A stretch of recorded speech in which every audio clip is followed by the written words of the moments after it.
बस इस वाले वीडियो में मैंने कुछ पिछले एपिसोड भी ऐड कर रखे हैं, तो अगर तुम लोगों ने उन्हें देख लिया है तो स्किप कर दो, और अगर नहीं देखा है तो एंजॉय करो। सो हेलो गाइस, तुम्हारा भाई वापस आ गया सोलो लेवलिंग के सीजन 7 को लेकर। और हाँ यार, मैं देख रहा हूँ कि तुम लोग इस सीरीज में उतना अच्छा सपोर्ट नहीं दिखा रहे जितना कि पहले दिखा रहे थे। वीडियो के व्यूज काफी ज्यादा डाउन हो चुके हैं, तो तुम लोगों से बस यही रिक्वेस्ट है कि तुम लोग इस वीडियो को लाइक और सब्सक्राइब करके अपने सभी दोस्तों को शेयर कर दो, नहीं तो मैं इस सीरीज को आगे कंटिन्यू नहीं कर पाऊंगा। तो बाकी सभी बातें छोड़कर चलो वीडियो को शुरू करते हैं। तो इस वाले एपिसोड की शुरुआत में हमें न्यूज में ये बताया जा रहा होता है कि अभी कोरियन हंटर एसोसिएशन के जो चेयरमैन है वो है वो जिनचुल, और ये जो न्यूज होती है वो जिन्हा भी देख रही होती है, और वो अपने मॉम से कहती है कि मैंने सुना था कि जो प्रीवियस चेयरमैन थे उन्हें मारा गया था, लेकिन मैंने ये चीज बिल्कुल भी एक्सपेक्ट नहीं किया था कि अगले जो चेयरमैन होंगे वो मिस्टर वू होंगे। और फिर वो जो होती है वो आसमान की तरफ देखती है और कहती है कि ये जो पूरी दुनिया है वो एक केओस के अंदर है। और फिर वो अपने मम्मी को काम करते हुए देखती है और फिर उनसे चिपक जाती है और उन्हें प्यार करने लगती है। लेकिन वो यहाँ पर ना थोड़ी सी उदास दिखाई दे रही होती है, और वो अपने मॉम से कहती है कि मॉम लेट्स मूव। तो फिर उसकी मॉम उससे कहती है कि क्या तुम यहाँ से जाना चाहती हो, जिस पर जीना कहती है कि हाँ। तो उसकी मॉम कहती है कि ये जो घर है वो मुझे पसंद है। तो फिर जो जिनवा है वो ऑब्वियस सा सवाल पूछती है कि ये जो घर है उसमें रखा क्या हुआ है,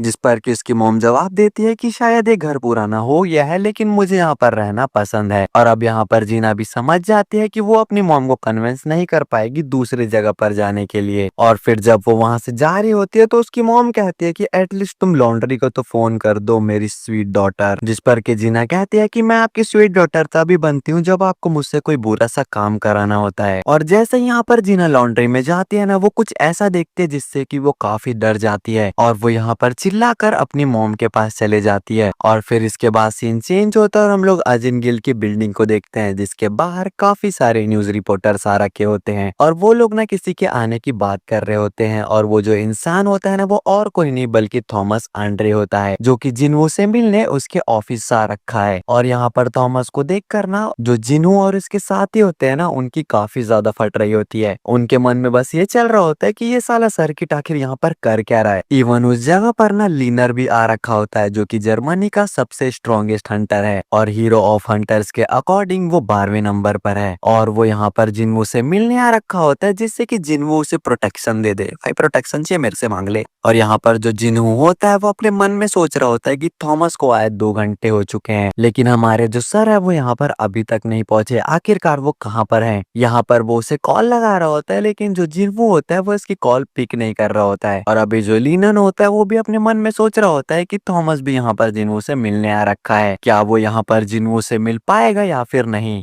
और अब फाइनली वो पॉइंट भी आ जाता है जब जिन्हू अपने ऑफिस पहुंचता है। महाराज है भाई लेट से आ रहे देखे हो। और इधर इसे देख कर ना इसके जो साथी होते हैं ना भाई इतने ज्यादा खुश हो जाते हैं, रोने लगते हैं। इसके बाद जिन्हू थॉमस को देखता है और सोचता है तभी मैं सोचूं कि इतने सारे रिपोर्टर्स नीचे कर क्या रहे हैं। लेकिन अब मैं समझ गया कि इस भालू जैसे शरीर वाले बंदे के कारण नीचे इतने सारे रिपोर्टर्स आ रखे हैं। और यहाँ पर जो थॉमस होता है ना भाई साहब उसको हाई कर रहा होता है। और अभी जो थॉमस होता है वो जिन्हू के पास आता है और बोलता है it's been a wild mister संग। और अभी जो जिन्हू होता है वो ये सोच रहा होता है कि फिर से इन दोनों के बीच कलेश न हो जाए। इसे क्या पता कि जिन्हू ने किस कदर पेल रखा है थॉमस को। और अभी जो जिन्हू होता है वो थॉमस से मुद्दे का सवाल पूछता है कि आखिरकार भाई तू यहाँ पर कर क्या रहा है, जिस पर थॉमस कहता है कि मैंने तुमसे कहा था ना कि जब मेरा हाथ ठीक हो जाएगा तो हम दोनों खाने पर चलेंगे, एंड ऑल्सो मैंने तुम्हारे लिए एक तगड़ा गिफ्ट भी ला रखा है। और जिन लोगों ने मेरी पिछली वीडियोस देखी हैं वो लोग समझ गए होंगे कि थॉमस क्या लाया है, तो कमेंट में बताओ यार। और गिफ्ट के बारे में सुनकर यहाँ पर जिन्हू चौंक जाता है, तो थॉमस कहता है मैं खुश हूँ कि तुम यहाँ पर इंटरेस्टेड हो इस गिफ्ट के लिए, लेकिन भाई वो गिफ्ट मैं तुझे यहाँ पर नहीं दे सकता, वो काफी ज्यादा खतरनाक है, तो हम लोग कहीं और पर चलते हैं। जो सुनकर जो जिन्हू होता है वो थोड़ा सा हैरान और थोड़ा सा डरा हुआ होता है। उसके मन में बस ये चल रहा होता है कहीं ये बैल बुद्धि आदमी मुझे कोई न्यूक्लियर तो नहीं दे रहा। और फिर यहाँ पर जो जिन्हू होता है वो लीलन को नोटिस करता है और पूछता है आखिरकार भाई तू है कौन। तो फिर जो लीनन होता है वो उसे जवाब देता है कि मेरा नाम लीनन नियरमैन है मिस्टर संग। और उसे देखते जिन्हू समझ जाता है कि बंदा उससे प्रोटेक्शन मांगने के लिए आ रखा है। पर तब यहाँ पर बीच में थॉमस आ जाता है और कहता है कि हमें चलना चाहिए मिस्टर संग। और फिर ना यहाँ पर जो लिनन होता है वो भी उनके साथ आने लग जाता है। और तभी जो ये मोटी चमड़ी का इंसान होता है वो तिरछी नजर मारता है लिनन पर और कहता है ओ भाई कहाँ चल दिए, किसने कह दिया कि तुम हमारे साथ आने वाले हो। तो यहाँ पर जो लीनन होता है वो भी चौड़ में कहता है कि भाई मैं भी तेरे साथ बैठकर 2 घंटे से मिस्टर संग का इंतजार कर रहा हूँ, तो भाई मुझे भी अपने साथ आने दे। तो यहाँ पर जो थॉमस होता है वो काफी भयानक वे में कहता है कि हम लोग जो बातचीत करने वाले हैं वो टॉप सीक्रेट है, तो उस जगह तुम्हारा कोई भी जरूरत नहीं है। और यहाँ पर लीनन अपने मन में यही सोच रहा होगा कि बेटे अगर तू टॉप का हंटर नहीं होता ना तो तेरा दांत तोड़ देता, लेकिन क्या करूँ कमजोर हूँ। और फिर इसके बाद थॉमस और जिनवू वहां से चले जाते हैं और इसके बाद सीन चेंज होता है और हम लोग देखते हैं कि थॉमस और जिनवू एक जगह पर बैठकर खाना खा रहे होते हैं। और फिर थॉमस एक चुटकी बजाता है और उसका साथी उसके लिए कुछ ले आता है। और फिर जो थॉमस होता है वो जिनवू से कहता है कि आपको कोई आइडिया नहीं है कि मैं इस मोमेंट का इंतजार कितने सालों से कर रहा हूँ। और फिर वो लोग जिनवू के सामने एक बक्सा रखते हैं और उसे जब वो लोग खोलते हैं तो उसके अंदर होता है वो खतरनाक सा डैगर। और तुम लोग इसकी पावर का अंदाजा इस चीज से लगा सकते हो कि ये जो डैगर है ना वो केमिस्ट के कॉफ से बने हुए हैं। और फिर जैसे ही जिनवू उस डैगर को उठाते हैं ना उस डैगर की पूरी प्रोफाइल उसके सामने आ जाती है, जिसको कि तुम लोग खुद ही अपने स्क्रीन पर देख सकते हो, मैं बताकर टाइम वेस्ट करने वाला नहीं हूँ। और फिर जो जिनवू होता है वो उस डैगर को स्विंग करके देखने लगता है, लेकिन यहाँ पर जो थॉमस होता है ना उसकी अलग फट रही होती है। वो सोच रहा होता है कि अगर इस डैगर का एक भी कट उसे लगा तो वो निपट जाएगा और उसकी अपनी रिफोर्समेंट स्किल भी कोई काम नहीं आएगी। और कहीं तो इस डैगर से मुझे निपटाने का प्लान तो नहीं बना रहा जिसको मैंने तुझे दिया है। और अभी जो जिनवू होता है वो इस डैगर को देखकर समझ चुका होता है कि ये कोई आम ऑर्डिनरी डैगर नहीं है। और इस डैगर का जो ऑरा होता है वो इतना ज्यादा होता है कि उसे दूसरे लोग भी सेंस कर पा रहे होते हैं। और फिर जो थॉमस है वो अपने मैनेजर से कहता है कि क्या तुम्हें अभी भी लगता है कि मेरा जो डिसीजन था वो गलत था, जिस पर कि उसकी जो मैनेजर होती है वो ना पर सली रहती है। और अभी यहाँ पर जो चीजें है ना वो गोइंग वेल चल ही रही होती हैं, तभी जिनवू और थॉमस को कुछ फील होता है। और फिर थॉमस कहता है कि मिस्टर संग अभी, और जो जिनवू होता है वो अपना मुंडी हाँ मिलाता है। और फिर सीन शिफ्ट होता है और हम लोग देखते हैं शहर का सीन, जहाँ पर लोगों ने कुछ ऐसा देख लिया होता है ना जिससे कि उनकी फट के चार हो चुकी होती है। और यहाँ पर जिनवू भी उसी चीज को देखकर ये सोच रहा होता है कि कहीं वो यही चीज तो नहीं है जिसकी डॉक्टर बिल्डर बात कर रही थी, द मैगिस स्पेयर, जो कि सियोल के आसमान में गैदर हो रखा है। और अब जो थॉमस भी होता है वो कहता है मुझे यकीन नहीं हो रहा, मैंने इतना ज्यादा मैसिव वन कभी नहीं देखा, ये तो उससे भी बड़ा है जिससे कि केमिस बाहर निकला था। और यहाँ पर जो चीज अपेयर हो रखा है ना वो और कुछ नहीं, एक काफी ज्यादा बड़ा गेट होता है जिसको कि तुम लोग अपनी स्क्रीन पर देख सकते हो। और यहाँ पर जो आम जनता होती है ना वो इतने ज्यादा बड़े गेट को देखकर वीडियो बनाना शुरू कर देती है। अबे लेके जाओ भाई इन लोगों को, नहीं तो मेरा दिमाग खराब हो जाएगा। ये मेरे स्कूल के उन्हें दोस्त जैसा है जो कि सिचुएशन को देखे बिना बस फोन निकालते हैं और वीडियो बनाना स्टार्ट कर देते हैं। और अभी इस गेट के बारे में ना सोशल मीडिया पर काफी ज्यादा बातचीत चल रही होती है। और फिर हम लोग देखते हैं डॉक्टर बिल्दार को, जो कि कहते हैं कि मैंने सभी को पहले ही वार्न कर दिया था कि जो लार्ज वॉल्यूम में माना है वो आसमान पर एक जगह पर इकट्ठा हो गया है। जो सियोल में जायंट गेट अपेयर हुआ है वो तो एक शुरुआत है, और अभी हम लोग बस यही एक्सपेक्ट कर सकते हैं कि ऐसे बड़े से गेट हमें दूसरी कंट्रीज में भी देखने को मिल सकते हैं। और फिर जो दूसरा बंदा होता है वो कहता है कि कहीं यहाँ पे कहने का मतलब ये तो नहीं है कि ऐसी जो अनयूजुअल एक्टिविटीज है वो हमें दुनिया के दूसरे पार्ट्स में भी देखने को मिल सकती है। जिस पर कि डॉक्टर बिल्जा जवाब देते हैं कि एग्जैक्टली बिल्कुल सही पकड़े हैं। और अभी जो डॉक्टर बिल्जा का साथी होता है ना वो उनसे पूछ रहा होता है कि वो लोग इस सिचुएशन को कैसे हैंडल करे, जिस पर कि जो डॉक्टर बिल्जा होते हैं वो कहते हैं कि हम लोग बस प्रे कर सकते हैं कि ये जो चीजें है वो ट्रेजेडी में खत्म ना हो जाए। और फिर अब हम लोग जिन्वो को देखते हैं जो कि आसमान में होता है और उस बड़े से गेट के पास होता है। और वो ये चीज नोटिस करता है कि वो अंदर नहीं कर पा रहा, जैसे कि कोई तरह की वॉल है जो उसका रास्ता रोक रही है। और यहाँ पर जिन्वो अपने मन में ये सोच रहा होता है कि अगर ये कोई ऑर्डिनरी वॉल होता तो मैं इसे ब्रेक करके चला जाता, लेकिन ये जो वॉल है वो लिविंग बीन को अंदर एंटर करने से रोक रही है। और मैं सोच रहा हूँ अगर क्या हुआ जो बीस्ट है वो यहाँ से काफी ज्यादा डिफरेंट हुए जिनसे कि आज तक मेरा इनकाउंटर हुआ है, और दूसरी तरफ जो मेरे दोस्त और मेरी फैमिली है वो नीचे है, तो इतनी आसानी से तो मैं जो भी बीस्ट है उन्हें नीचे जाने नहीं दूंगा। इसके बाद अचानक से जिनवू को किन्हीं का कॉल आता है, जो कॉल होता है मिस्टर वू का। पहले तो इन दोनों के बीच नॉर्मल बातचीत होती है, लेकिन फिर जिनवू पॉइंट पर आता है और वो कहता है कि क्या आपने उस चीज को देखा जिस चीज के बारे में आपको मैंने कहा था, जिस पर के मिस्टर वू जवाब देते हैं कि यस, मैंने हंटर एसोसिएशन से, जो कि दूसरे कंट्री के हैं, उन लोगों से सैटेलाइट स्कैन की मांग करी है, लेकिन इस दुनिया में कोई भी एक सिंगल गेट अपेयर नहीं हुआ है।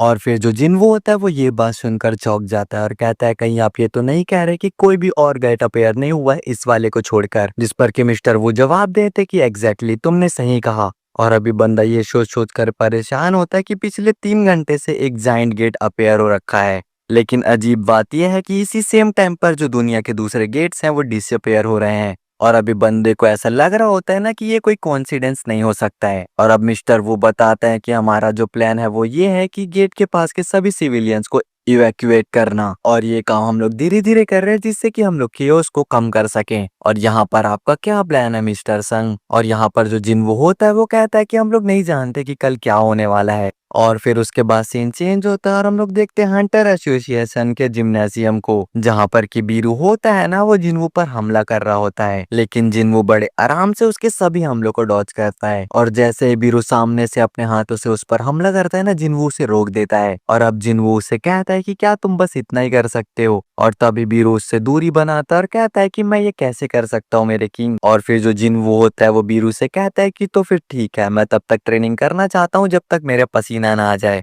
और यहाँ पर एक तुम ही हो जो कि मेरे इसमें हेल्प कर सकते हो। और फिर जो बीरू होता है ना वो इस चीज को अपना सम्मान मानता है, और उसके कहने का जो तरीका होता है वो काफी ज्यादा प्रोफेशनल होता है, जो देखकर जिन्वो कहता है कि जो तुम्हारी वोकैबुलरी है वो काफी ज्यादा ग्रो हो रही है, कहीं तुमने किसी और ह्यूमन को तो नहीं खा लिया। लेकिन एनीवेज चलो शुरू करते हैं। और अब जो जिन्वो होता है वो अपने ऑरा को रिलीज करता है, और यहाँ पर जो बीरू होता है वो भी अपने ऑरा को रिलीज करता है। इसके बाद वो तेजी से जिन्वो के सामने आता है और उस पर हमला करता है, लेकिन जिन्वो बस अपनी जगह को चेंज करता है और उसके हमले को डॉज कर देता है। और फिर बीरू उस पर अपने हाथों से हमला करता है, लेकिन जिन्वो इससे भी ब्लॉक कर देता है अपने हाथों से। और फिर वो उसे बोलता है तुम काफी ज्यादा ताकतवर हो ना, क्योंकि तुम एक कमांडर हो। और अब जो बंदा होता है उसके सभी हमलों को डॉज करता है और उसके पेट पर एक काफी ज्यादा तगड़ा मुक्का मार देता है। और फिर वो कहता है कि क्या तुम जानते हो कि इस आर्मी के अंदर सिर्फ तुम ही हो जो कि एक कमांडर हो, और जब इग्रिस और ग्रेट जनरल बन जाएंगे तो बिना टाइम वेस्ट किए तुम्हें कैचअप कर लेंगे।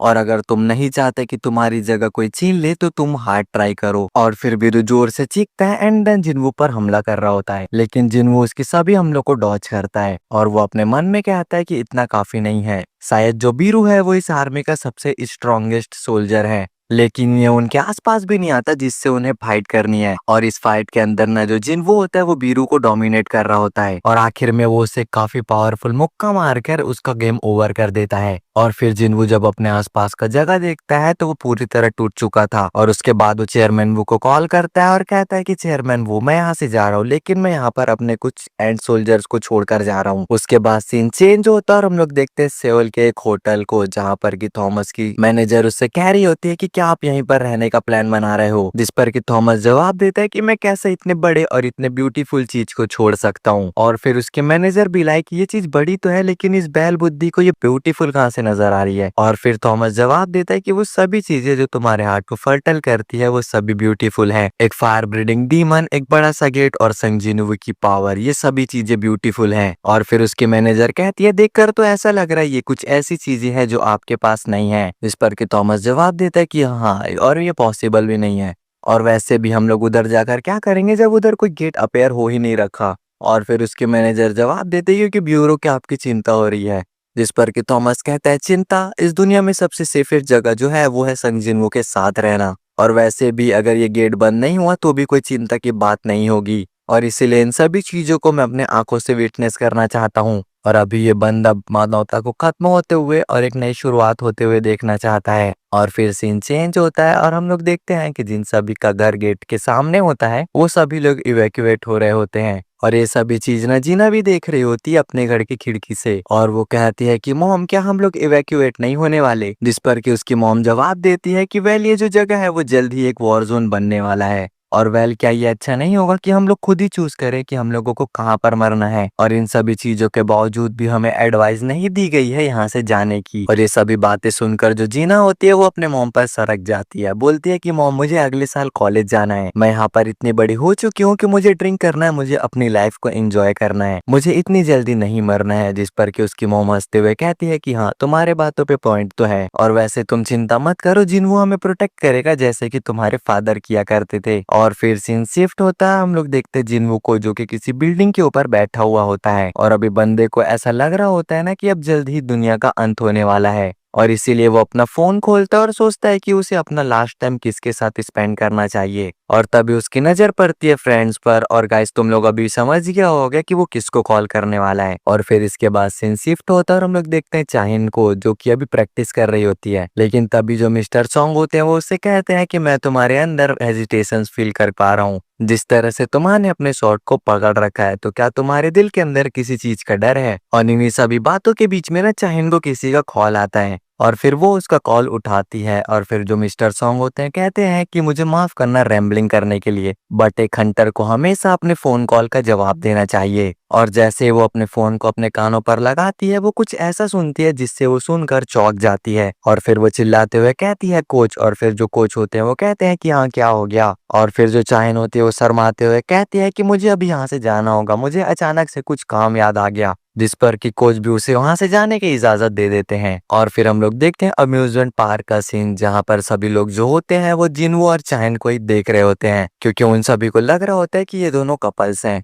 और फिर जो जिनवो होता है वो चाहिन से कहता है कि सरकमस्टेंसेस को देखकर मुझे ऐसा लगा था कि ये जगह खाली रहती होगी, बट ये जगह तो काफी ज्यादा भरी हुई है। पर यहाँ पर जो चाहिन होती है ना, वो कुछ भी नहीं बोलती, वो यहाँ पर काफी ज्यादा शर्मा रही होती है। और फिर वो शर्माते हुए कहती है कि जिनवो क्या तुम्हें अम्यूजमेंट पार्क पसंद है? ऐसी बात तो नहीं है, लेकिन मैं हमेशा से अपने किसी खास दोस्त के साथ यहाँ पर आना चाहता था। और फिर चाहिन कहती है कि आखिरकार मेरे साथ ही क्यों? और फिर जिनवो कहता है कि क्योंकि तुम ही तो मेरी इकलौती फ्रेंड हो। और यहाँ पर जो अपना जिन्हो है ना, वो लड़कियों की तारीफ करने और फ्लर्टिंग करने में काफी ज्यादा अच्छा हो चुका है। और फिर चैन कहती है कि क्या तुम क्या बोल रहे हो? और फिर जिन्हो उससे याद दिलाता है कि याद करो तुमने उस स्टैचू के सामने क्या बोला था। और फिर चाहन को वो वाली बात याद आ जाती है और वो काफी ज्यादा शर्मा जाती है। इसके बाद वो लोग रोलर कोस्टर में राइड्स करते हैं और फिर वो लोग हंटेड हाउस में जाते हैं, लेकिन उन दोनों को वहां जाकर कोई फर्क ही नहीं पड़ता। और फिर जिन्हो उससे पूछता है कि क्या तुम्हें आज मजा नहीं आया? इस पर के चाहन कहती है कि नहीं, मुझे आज काफी ज्यादा मजा आया। तो जिन वो पूछता है कि तुम इतनी शांत क्यों हो, फिर तुमने एक बार भी चिल्लाया नहीं। और फिर जिन वो अपने दिमाग के घोड़े दौड़ाता है और समझ जाता है कि चाहन एक एस रैंक हंटर है और उसके लिए छोटी मोटी राइड ना काफी ज्यादा स्लो है। और यही बात वो चाहिन को कहता है और चाहिन भी इस बात से एग्री करती है। और फिर बंदा उसे काफी प्यार भरी नजरों से देखता है और कहता है कि क्यों ना हम लोग एक राइड पर चढ़े, जो कि काफी ज्यादा थ्रिलिंग होने वाली है। और फिर सीन चेंज होता है और हम लोग देखते हैं आसमान को, जहाँ पर काइजल उड़ रहा होता है और उसके ऊपर दो लोग बैठे हुए होते हैं। और फिर यहाँ पर जिन्हो चाहिन से कहता है कि इस बारे में तुम्हारा क्या सोचना है? और फिर जो चाहिन होती है वो काफी ज्यादा चौंक के जवाब देती है कि हम लोग काफी तेजी से आगे बढ़ रहे हैं और हम लोग काफी ज्यादा ऊंचाई पर हैं। और फिर वो काफी ज्यादा प्यारी स्माइल के साथ ये भी कहती है कि ये काफी ज्यादा ब्यूटीफुल है। और फिर चाहिन जिन्हो से पूछते हैं कि जिन्हो आखिरकार तुम अम्यूजमेंट पार्क क्यों गए, जब तुम हमेशा से इस चीज एक्सपीरियंस कर सकते थे तो? और फिर जिन्हो बताता है कि जिस जगह से मेरे फादर गायब हुए थे वो पार्क में रिस्पॉन्स हुआ था और इसीलिए मैं हमेशा से ही इस जगह पर आना चाहता था। और फिर चाहिन इस बात को सुनकर उसे शुक्रिया कहती है। और फिर हम लोग इन दोनों के ही रोमांटिक मोमेंट्स को देखते हैं, जो कि मेरी लाइफ में पता नहीं कब आएगा। और फिर जिन्हो अचानक से चाहिन को कहता है कि एक जगह है जो कि मैं तुम्हें दिखाना चाहता हूँ। और इसके बाद सीन चेंज होता है और हम लोग रात का सीन देखते हैं, जहाँ पर कि जिन्हो और चाहिन जंगल में बैठे हुए होते हैं और टूटते तारे को देख रहे होते हैं। और इसी के साथ जो अपना ये एपिसोड है वो खत्म हो जाता है। तो अगर वीडियो पसंद आई तो चैनल को सब्सक्राइब और वीडियो को लाइक कर देना। मिलते हैं नेक्स्ट वीडियो में, तब तक के लिए bye bye, take care, tata. तो पिछले वीडियो के आखिर में हम लोगों ने देखा था कि जिन्हो चाहिन के साथ एंजॉय कर रहा होता है, तो अब आगे इस वाले एपिसोड की शुरुआत में हम लोगों को कोरियन हंटर एसोसिएशन को दिखाया जाता है। और वहां पर एक बंदा उस बड़े से गेट को देखकर सोच रहा होता है, ये बड़ा सा गेट कुछ दिनों से ओपन है और ऑल्सो मैं एक बी रैंक हंटर हूँ, इसलिए मैं अपना गार्ड डाउन नहीं कर सकता। और वो बंदा यही सब सोचते हुए जा रहा होता है, लेकिन तभी वो किसी से टकरा जाता है। और जिस बंदे से वो बी रैंक हंटर टकराया है वो उसे काफी ज्यादा गुस्से में देख रहा होता है और वो उसे काफी गुस्से में कहता है कि अबे तू है कौन? और यहाँ पर ना वो उससे माफी मांगने के लिए कह रहा होता है। और यहाँ पर जो उसके सामने होता है ना, वो और कोई नहीं बल्कि होता है मोनार्क ऑफ बीस्ट, जो कि उस बंदे को पता नहीं है अभी। और इसके बाद जो वो बी रैंक का हंटर होता है वो मोनार्क ऑफ बीस्ट से भिड़ जाता है और यहाँ पर वो अभी भी उससे माफी मांगने के लिए कह रहा होता है। और ये सब सुनकर ना मोनार्क ऑफ बीस्ट को काफी ज्यादा गुस्सा आ जाता है। वो अपना बड़ा सा मुंह खोलता है और उस बी रैंक हंटर को कच्चा चबा जाता है। और ये देखकर ना आसपास के सभी लोग काफी ज्यादा घबरा जाते हैं। और यहाँ पर जो मोनार्क ऑफ बीस्ट होता है वो उस हंटर को खाने के बाद डकार भी नहीं लेता, लेकिन अब ना उस जगह पर हड़कंप मच जाता है। और जो मोनार्क ऑफ बीस्ट होता है वो अपना पैर काफी जोर से जमीन पर मारता है जिसका कि इम्पैक्ट इतना ज़्यादा होता है कि जो बाकी दूसरे हंटर्स होते हैं वो जाकर दीवार पर टकरा जाते हैं। और अपना जो मोनार्क ऑफ बीस्ट है वो रैम्पेज मोड में आ चुका है और वो सभी से चिल्लाते हुए कहता है कि अब तुम सभी को मरने का समय आ चुका है। और वो ये भी कह रहा होता है कि मैं तुम सभी इंसानों के टुकड़े टुकड़े कर दूंगा। और गाइस, जो मोनार्क ऑफ बीस्ट का नाम है वो है राकन, तो हम लोग इसे राकन ही कहने वाले हैं। और फिर वो सभी लोगों को चैलेंज करता है उसे रोक कर दिखाने का। और फिर सीन शिफ्ट होता है, हम लोग जिन्नू को देखते हैं जो कि चायन के साथ एंजॉय कर रहा होता है। और वो चायन से कहता है कि यहाँ पास ही में एक होटल है जहाँ पर काफी ज्यादा अच्छा ब्रेकफास्ट मिलता है, तो कैसा रहेगा कि अगर हम लोग वहाँ पर जाएं और खाना पीना खा लें। जिस पर कि चायन भी मान जाती है और फिर जिन्नू काइजल को समन करता है। और काइजल को देखकर चायन कहती है कि तुमने तो कहा था कि पास ही में एक होटल है, जिसका जवाब देते हुए जिन्नू कहता है कि हाँ, अगर हम लोग काइजल के फुल स्पीड पर जाएंगे तो हम लोग वहाँ पर 5 मिनट में पहुंच जाएंगे। और फिर वो लोग उड़ जाते हैं उस पास वाले होटल के लिए। और फिर सीन शिफ्ट होता है और हम लोग मिस्टर वू को देखते हैं जो कि यहाँ पर काफी ज्यादा चौंके हुए होते हैं जब उन्हें पता चलता है कि एसोसिएशन की बिल्डिंग के अंदर एक इंट्रेटर घुस चुका है। और फिर मिस्टर वू अपने साथी से पूछते हैं कि क्या कोई कैजुअलिटीज हुई हैं, जिस पर कि उनका साथी जवाब देता है कि अभी हम लोग इस मोमेंट पर आपको एग्जैक्ट नंबर तो नहीं बता पाएंगे। और अब इस मोमेंट पर मिस्टर वू अपने सर पर हाथ रखते हैं और सोचते हैं इस गेट से डील करना ही एक हेडेक का काम था और पता नहीं ये साला बीस्ट कहाँ से आ गया यहाँ पर। और फिर वो अपने साथी से पूछते हैं कि वैसे संगजिन वो कहाँ पर है, तो उसका साथी कहता है कि संगजिन वो अभी फोन नहीं उठा रहा। और फिर वहां पर एक दूसरा बंदा आता है और कहता है कि चेयरमैन, वहां पर एक और हंटर है जो कि उस बीट से लड़ने के लिए मैदान पर उतर चुका है। और चेयरमैन पूछते हैं कि क्या वो संगजिन वो है, जिस पर कि वो बंदा बताता है कि नहीं, लेकिन मैं ये कह सकता हूँ कि वो कोई वर्ल्ड क्लास हंटर है जो कि अभी के समय पर हमारे एरिया पर है। और यहाँ पर हम लोग देखते हैं कि जो बंदा मैदान पर उतरा होता है वो और कोई नहीं बल्कि लीनन होता है। और वो यहाँ पर अपने मन में सोच रहा होता है कि क्या मैं इस बीस्ट को हरा भी सकता हूँ कि नहीं, लेकिन ये वो जगह नहीं होनी चाहिए जहाँ पर मेरा अंत होने वाला है। और अभी बंदे को ऐसा लग रहा होता है कि शायद ये उसका फेथ था कि वो इस बीस्ट को रोक सके, लेकिन तभी साइड से एक आवाज आती है कि हटो। और वो जो बंदा होता है ना वो और कोई नहीं बल्कि थॉमस एंड्रे होता है, जो कि लिनन का सर पकड़ता है और उसे पीछे खींचता है। और वो कहता है कि तुम मेरे रास्ते में आ रहे हो। और अब सीन चेंज होता है और हम लोग जिन्वो को देखते हैं जहाँ पर जिन्वो फाइनली अपना फोन पिक करता है और उससे पता चलता है कि सियोल के मिडल में एक बीस्ट है जो कि रैम्पेज कर रहा है। जो सुनकर ना जिन्वो चौंक जाता है और चिल्लाते हुए मिस्टर वू से कहता है कि ये चीज इम्पॉसिबल है, अभी गेट को ओपन होने में अभी भी कुछ समय है। जिस पर कि मिस्टर वू जवाब देते हैं कि लेकिन हाँ, ये बात भी सच है। और फिर जिन्वो मिस्टर वू से पूछता है कि उधर अप्रोक्स कितने बीस्ट हैं, जिस पर कि मिस्टर वू जवाब देते हैं कि उधर अप्रोक्स कुछ भी नहीं है, उधर सिर्फ एक ही बीस्ट है। और ये चीज सुनकर ना जिन्वो और भी ज्यादा सरप्राइज हो जाता है। और अभी जिन्वो को ये भी इंफॉर्मेशन मिलती है कि वो जो बीस्ट है वो कोई ऑर्डिनरी बीस्ट नहीं है, उस बीस्ट ने पलक झपकते ही एक इंटायर गिल्ड को वाइप आउट कर दिया। और अभी इस समय पर थॉमस उससे फाइट कर रहा है। और इतना सब पता चलने के बाद जिन्वो अपने मन में सोचता है कि उसने सभी हंटर्स इंक्लूडिंग थॉमस सभी के शैडोस में अपने शैडो सोल्जर्स को इम्प्लांट कर दिया था और उन्हें ऑर्डर भी दे दिया था कि अगर उन्हें कुछ भी अजीब फील होता है तो वो उनसे कांटेक्ट करें। लेकिन यहाँ पर इतना सब कुछ हो गया, लेकिन उसके शैडो सोल्जर ने उसे अभी तक कुछ बताया क्यों नहीं। यहाँ पर एक इंसान एक बीस्ट से लड़ रहा है लोगों को बचाने के लिए, जिसने कि एक इंटायर गिल्ड को वाइप आउट कर दिया। और अभी इस मोमेंट में बंदे को ये भी फील हो रहा होता है कि जो सियोल के अंदर उसके शैडो सोल्जर्स की प्रेजेंस है वो काफी ज्यादा कम हो रही है। उसे ऐसा लग रहा होता है कि सिग्नल्स के बीच कोई इंटरप्ट कर रहा है और उसे ये चीज समझ नहीं आ रहा कि आखिरकार ऐसा क्यों हो रहा है। इवन वो जिस शैडो का यूज कोऑर्डिनेट करने के लिए किया करता था वो भी अभी जा चुके हैं। और इतना सब कुछ पता चल जाने के बाद जिन्वो को ऐसा लग रहा होता है कि शायद से ये बीस्ट कोई मोनार्क हो सकता है। और फिर जिन्वो चेयरमैन वो से पूछता है कि चेयरमैन, क्या उस बीस्ट की कोई शैडो है। और फिर हम लोग देखते हैं कि यहाँ पर राकन की कोई शैडो ही नहीं होती, बल्कि उसके अंदर तो एक कोरिशियल बीस्ट है जो कि उसने अपने इनविजिबल शैडो के अंदर छुपा कर रखा है।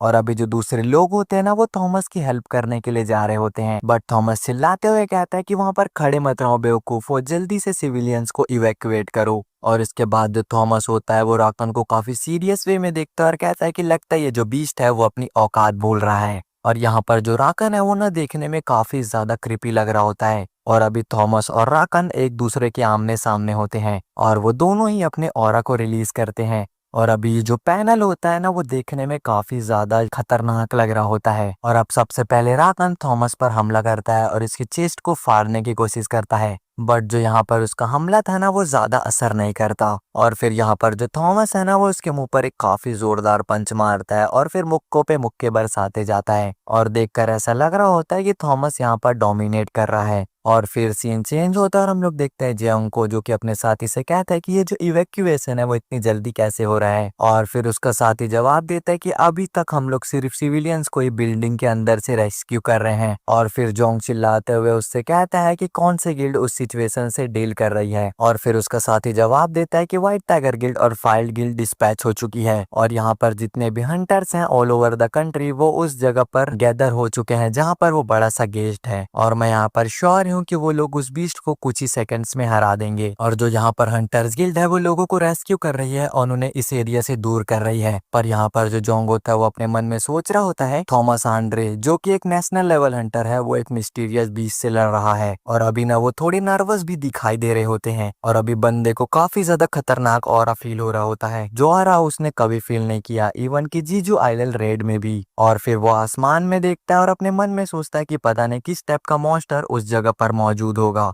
और फिर हम लोग देखते हैं राकन को, जो कि दूर जाकर एक बिल्डिंग पर गिर जाता है और ये काम होता है यहाँ पर अपने थॉमस का। लेकिन जिस बिल्डिंग से राकन टकराया था ना वहां पर कुछ हलचल होती है और वहां से वो लाइट की स्पीड से बाहर निकलता है और लाइट की स्पीड से वो थॉमस पर हमला करता है। लेकिन थॉमस यहाँ पर समहाउ उसके हमले को रोक देता है और इसके बाद जो थॉमस होता है वो राकन पर लॉक लगाता है और काफी स्ट्रगल कर उसे ऊपर उठाता है और इसके बाद वो उसे जमीन पर पटक देता है। और जैसे ही थॉमस को ऐसा लगता है कि उसने राकन को थोड़ा डैमेज कर दिया है, तभी राकन अपने अनकंफर्टेबल पोजीशन से उसके मुंह पर एक किक मारता है जिसका कि इम्पैक्ट काफी ज्यादा होता है और थॉमस काफी दूर जाकर गिरता है। और फिर राकन यहाँ पर थॉमस को देखकर एक काफी ज्यादा डेविलिश स्माइल देता है और दूसरी तरफ थॉमस खुद को संभालता है और कहता है रीइंफोर्समेंट। और अब उस फाइट के अंदर बाइक और उसकी टीम भी आ जाती है, जहां पर बाइक सभी को बोल रहा होता है कि देखकर ऐसा लगता है कि गेम शुरू हो चुका है, तो क्या तुम सभी लोग रेडी हो। लेकिन तभी उनके साइड में अचानक से एक एक्सप्लोजन होता है जो देखकर बंदा डर जाता है और फिर उसकी नजर पड़ती है राकन पर और वो अपने मन में सोचता है कि क्या ये वही मैजिक बीस्ट है जिसके बारे में रिपोर्ट किया गया था।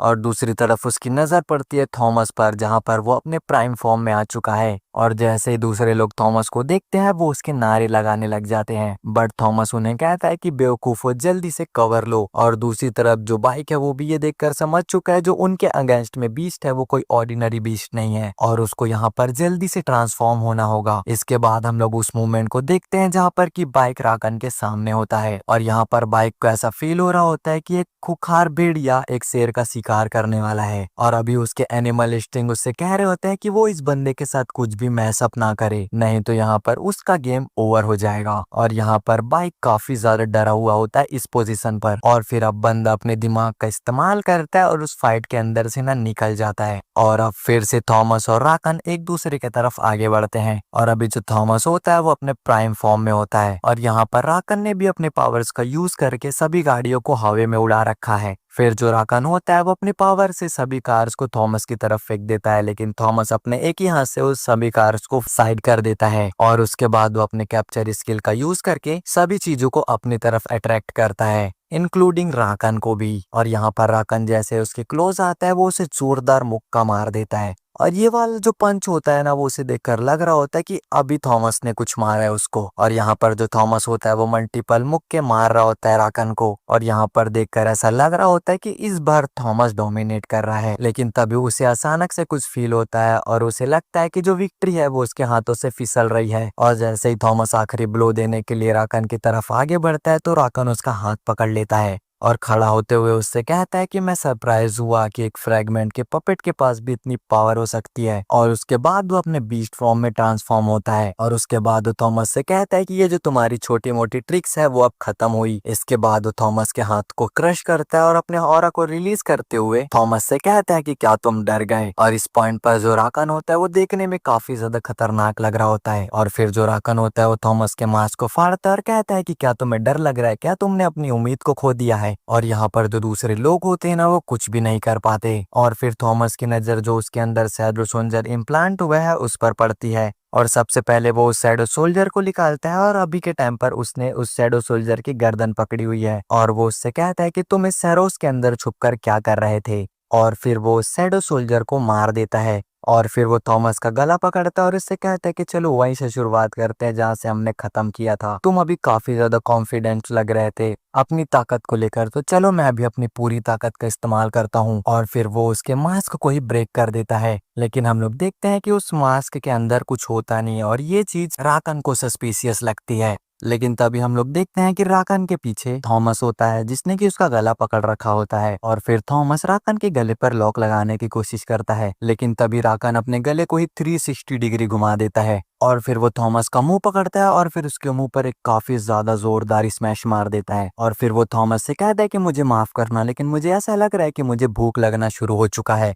लेकिन तभी साइड से राकन पर एक हमला कर लगता है जिसे कि राकन डॉज नहीं कर पाता और वो थॉमस से दूर जाकर गिर जाता है। और ये काम जो होता है वो और किसी का नहीं होता है, नेयरमैन का, जो कि यहाँ पर थॉमस को बचाने की कोशिश कर रहा होता है। और वो राकन से कहता है कि मैं तुम्हें यहाँ पर तुम्हारी मर्जी चलाने नहीं दूंगा। लेकिन यहाँ पर राकन के सामने लीनन को खड़े होने से बिना फट रही होती है। उसे यहाँ पर काफी ज्यादा डर लग रहा होता है, लेकिन तभी थॉमस उससे साइड से कहता है कि यहाँ से भाग जाओ नहीं तो तुम भी मारे जाओगे। और फिर जो लीनहार्ट होता है वो कहता है कि हाँ ये बात मैं भी जानता हूँ, लेकिन मैं भी एक हंटर हूँ। और फिर बंदा अपने पावर को रिलीज करता है और सोचता है कि मुझे कोई पछतावा नहीं है, अगर ये मेरे आखिरी पल हुए फिर भी मैं यही सेम फेथ चूज करता 100 टाइम्स और मैं यहाँ पर कायरो की तरह सरवाइव करने से अच्छा एक सम्मान की मौत चाहूंगा। लेकिन वहीं दूसरी तरफ राकन को इस चीजों से कोई भी फर्क नहीं पड़ता। वो वहां पर अपनी पावर को रिलीज करता है और इस बार जो उसकी पावर्स होती है वो और भी ज्यादा होती है। और यहीं पर जो लीनहार्ट होता है वो अपने आप को मोटिवेट कर रहा होता है कि उसने यहाँ पर सही काम किया, लेकिन दूसरी तरफ उसकी फटी जा रही होती है। और अब जो राकन होता है वो लीनहार्ट को खाने के लिए आगे बढ़ता है और लीनहार्ट को अभी लग रहा होता है कि उसने कुछ गलत काम कर दिया। लेकिन तभी अचानक से एक शैडो शोल्डर की एंट्री होती है जो कि राकन को अटैक कर देता है। यहाँ पर जो शैडो सोल्जर होता है वो काइजल होता है जो कि राकन को खाने की कोशिश कर रहा होता है, बट यहाँ पर जो राकन होता है वो उससे भी फाड़ कर रख देता है। और अभी इस पॉइंट पर राकन को समझ नहीं आ रहा होता कि वहां पर क्या चल रहा है। लेकिन तभी आसमान से एक और एंटिटी की एंट्री होती है जो कि और कोई नहीं बल्कि हमारा भाई संग जिनवू होता है।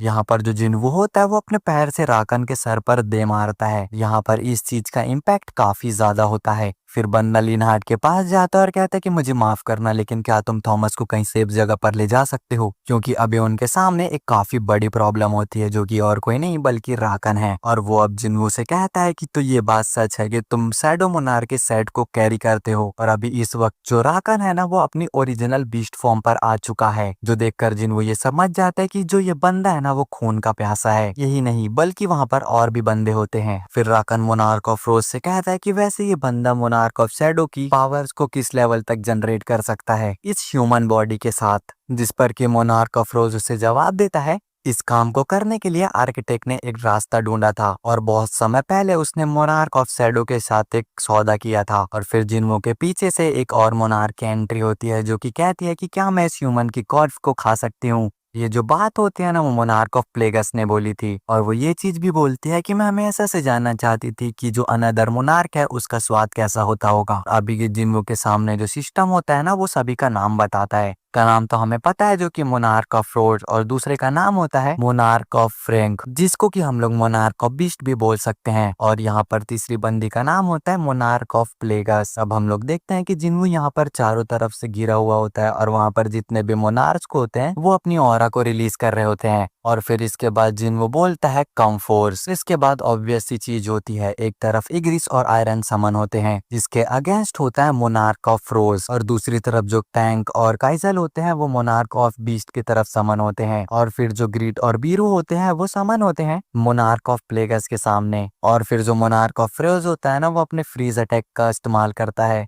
और वो यहाँ पर सभी कुछ जमा कर रख देता है इंक्लूडिंग संग जिनवू। और जो यहाँ पर संग जिनवू होता है वो अपने डैगर के थ्रू उस अटैक को डॉज करता है, बट यहाँ पर जो उसके दूसरे शैडो सोल्जर्स होते हैं वो फ्रीज हो जाते हैं। और फिर मोनार्क ऑफ रोज संग जिनवू से कहता है कि ये तुम्हारे सभी लोग जम चुके हैं और ये लोग मेरी परमिशन के बिना एक इंच तक मूव नहीं कर सकते। और ये सब चीजें सुनकर ना जिनवू का दिमाग खराब हो जाता है और सबसे पहले वो अपने डैगर को ग्रैब करता है और फिर वो मोनार्क ऑफ रोज की तरफ से अपने डैगर को पॉइंट करता है और वो बोलता है फर्क नहीं पड़ता कि तुम कौन हो, लेकिन मैं तुम्हें हरा कर रहूंगा। और इस पॉइंट में जो जिनवू होता है वो काफी ज्यादा गुस्से में होता है और इसी के साथ हमारा जो एपिसोड है वो खत्म हो जाता है। पिछली वीडियो के आखिरी में हम लोगों ने देखा था कि जिन्वो ने अपना डैगर मोनार्क ऑफ रोज की तरफ पॉइंट कर रखा है। तो अब आगे इस वाले एपिसोड की शुरुआत में हम लोग देखते हैं कि जो मोनार्क ऑफ रोज होता है वो काफी सारे गोलम्स को समन करता है और दूसरी तरफ जो मोनार्क ऑफ प्लेगस होती है वो काफी सारे इंसेक्ट को समन करती है, जो कि जिन्वो की तरफ आगे बढ़ते हैं। लेकिन जिन्वो अपने डैगर से उन सभी को वाइप आउट कर रहा होता है और इसी दौरान एक गोलम जिन्वो को कुचलने की कोशिश करता है, लेकिन वो कुचल नहीं पाता बिकॉज जिन्वो उसके हमले को डॉज करता है और फिर वो उसके पैर को काट कर रख देता है। और फिर और दो गोलम जिन्वो पर हमला करने के लिए आगे बढ़ते हैं, लेकिन जिन्वो अपनी स्पूट का यूज करके उन दोनों को आपस में भिड़ा देता है और फिर वो मोनार्क ऑफ रोज की तरफ आगे बढ़ता है और मोनार्क ऑफ रोज जिन्वो की ऐसी पावर देखकर काफी ज्यादा चिढ़ जाता है। पर तभी हम लोग देखते हैं कि राकन पीछे से जिन्वो पर हमला करता है, लेकिन जिन्वो समहाउ इस हमले को डॉज कर लेता है। ये अटैक काफी ज्यादा क्लोज वन होता है और इस लड़ाई के अंदर ना जिन्वो और राकन एक दूसरे को काफी ज्यादा कड़ी टक्कर दे रहे होते हैं। और फिर राकन बोलता है, तुम्हें क्या लगता है, क्या तुम इस छोटी सी आयरन स्टिक से मुझे हर्ट कर सकते हो? बट वहीं पर जिन्वो उसका हाथ काट देता है और उससे कहता है कि ये कोई ऑर्डिनरी आयरन स्टिक नहीं है बच्चे। और फिर तभी अचानक से जिन्वो को कुछ सेंस होता है और उसके पास जो हमला आ रहा होता है मोनार्क ऑफ प्लेगस का, वो उसे डॉज कर लेता है। और अभी मोनार्क ऑफ प्लेगस ने अपने काफी सारे ग्रीन हैंड को समन कर दिया है और अभी जो राकन है उसने भी अपने हाथ को रीजनरेट कर लिया जो कि कट चुका था। और अभी इस टाइम पर जिन्वो अपनी लिमिट पर आ रहा होता है और उसके सामने अभी काफी बड़ी आर्मी होती है। लेकिन तभी कहानी में ट्विस्ट आता है और जिस आइस प्रिज्म के अंदर बीरू जमा हुआ था वो उस आइस प्रिज्म को ही ब्रेक कर देता है और फिर वो चिल्लाते हुए कहता है कि मेरे किंग मैं वापस आ गया। और फिर वो उन मोनार्क को गाली दे रहा होता है लाइक कि उनकी हिम्मत कैसे हुई जिन्वो पर उंगली उठाने की, जो देखकर मोनार्क ऑफ फ्रोजन काफी ज्यादा हैरान होता है और वो राकन से कहता है कि एक शैडो सोल्जर ने मेरे आइस प्रिज्म को तोड़ दिया और कैसे एक ह्यूमन कमांडर लेवल एंटिटी को प्रोड्यूस कर सकता है। तो राकन जवाब देता है जो एवरी सिंगल वन है वो शैडो मोनार्च है और जो कमांडर लेवल एंटिटी है वो गॉड ऑफ डिस्ट्रक्शन है। और अब हम लोग देखते हैं कि जो मोनार्क ऑफ प्लेगस होती है वो काफी ज्यादा गुस्से में आ जाती है और चिल्लाते हुए कहती है एक बच्चा जो अपनी मदर को पहचानने में फेल हो गया और अब इस बात की उसे काफी बड़ी सजा मिलने वाली है। और फिर वो अपने ग्रीन हैंड से बीरू पर हमला करती है और फिर बीरू उसके हमले को काटता है और लिटरली बोलता है कि पागल लड़की। और ये सुनकर ना मोनार्क ऑफ प्लेगस का दिमाग खराब हो जाता है और अब फाइनली बीरू जिन्वो के पास पहुंचता है और उसकी तारीफें करने लग जाता है कि कैसे वो इन क्रिएचर्स के अगेंस्ट खड़ा रहा। पर तभी पीछे से ना वो जो काफी सारे इंसेक्ट्स होते हैं वो उन पर हमला कर देते हैं, लेकिन यहाँ पर जो बीरू होता है वो उन सभी को पेल कर रख देता है। पर तभी जो मोनार्क ऑफ प्लेगस होती है वो अपने एक हाथ से बीरू को रोकती है और दूसरे हाथ से जिन्वो पर अटैक करती है और यहाँ पर जिन्वो इस हमले को डॉच नहीं कर पाता और वो दूर जाकर दीवार पर टकरा जाता है। और अभी देखकर ऐसा लग रहा होता है ना कि जो जिन्वो है वो काफी ज्यादा इंजर्ड हो चुका है और अभी आसमान से जिन्वो पर काफी सारे आइस अटैक आ रहे होते हैं और ये जो काम होता है वो होता है मोनार्क ऑफ फ्रोस्ट का। और जब देखकर लग रहा होता है ना कि जिन्वो यहाँ पर मरने वाला है, तभी हम लोग देखते हैं कि जिन्वो उन सभी हमलों को डॉज कर रहा है और वो ब्लॉक कर रहा होता है अपने डैगर से और ये काम काफी ज्यादा स्पीड पे कर रहा होता है। इसके बाद जो मोनार्क ऑफ रोज होता है वो दूर से जिन्वो से कहता है कि आखिरकार तुम कब तक इन सभी कंबाइंड अटैक को एंड्योर करते रहोगे। लेकिन तभी जो मोनार्क ऑफ रोज की छाती होती है वहां पर एक डैगर आकर घुस जाता है और फिर जो जिन्वो होता है वो मोनार्क ऑफ रोज से कहता है कि मैंने तुम्हें पहले ही कह दिया था कि तुम यहाँ से जिंदा नहीं जाने वाले। और ये सब सुनकर मोनार्क ऑफ रोज गुस्से में कहता है कि घटिया इंसान, तुम्हारी हिम्मत कैसे हुई एक मोनार्क ऑफ रोज को ये सब कहने की। और फिर जिस डैगर से जिन्वो ने उस पर अटैक किया था उसे वो अपनी छाती से निकालता है और ये सब देखकर जिन्वो अपने मन में सोचता है कि अभी इसका हार्ट स्टेप हुआ, शायद इसे कोई फेटल इंजरीज नहीं हुई। और फिर वो मोनार्क ऑफ रोज की तरफ आगे बढ़ता है, लेकिन ये सब देखकर ना मोनार्क ऑफ रोज एक क्रीपी सी स्माइल देता है क्योंकि जिन्वो के पीछे राकन आ जाता है और वो अपनी इन्वेंट्री से अपने डैगर को समन करता है और फिर वो उसे पीछे से स्टेप कर देता है और अब जिन्वो के मुंह से निकल रहा होता है खून। और ये सब देखकर भी ना बीरू कुछ नहीं कर पाता क्योंकि उसके पीछे होती है मोनार्क ऑफ प्लेगस और वो बीरू से कहती है कि I am Plessa the monarch of प्लेगस